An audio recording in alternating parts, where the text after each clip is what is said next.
Sisi, kenapa sih Andra? Doang sih, Ini malas, wajib siksa. doang sih. Aku pernah deh kan, dia kamu bangga diri kan?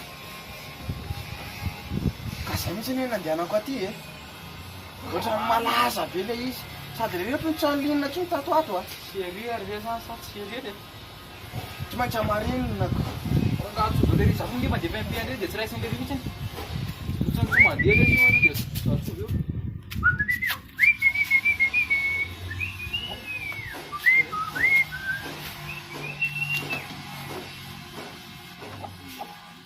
Masak tadi. Wan latih. Masalah. Masalah. Nyawarin dia. Buat kepian kulur. Sama mana? Bila salah. Maaf. Asa focara lu nih maaf. Orang lisun dua kok.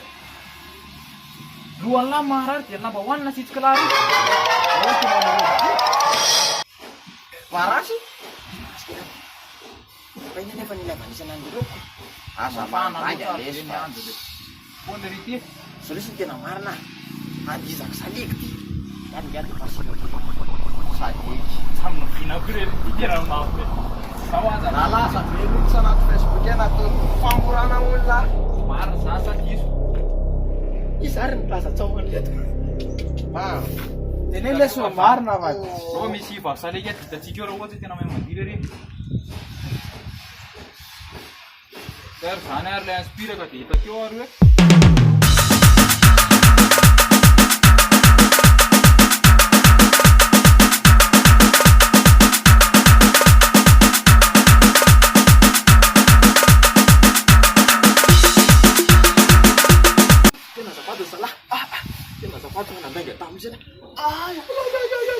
Mar, akan malah dia kira apa ini kira cerita mana ini?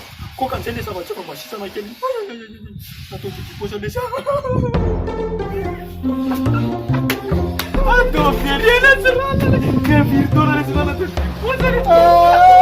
Indah cita kena dia. Harus share virtual. Ada mati ke sini. Ada share. Satu lah bakalan lagi. Malah kalian tidak mau latih. Oh kalian serasa altan. Kepala ele selati dia. Tapi sama jangan. Ah, terus buat Sparta sih, jika melambat. Malah Kepala ele.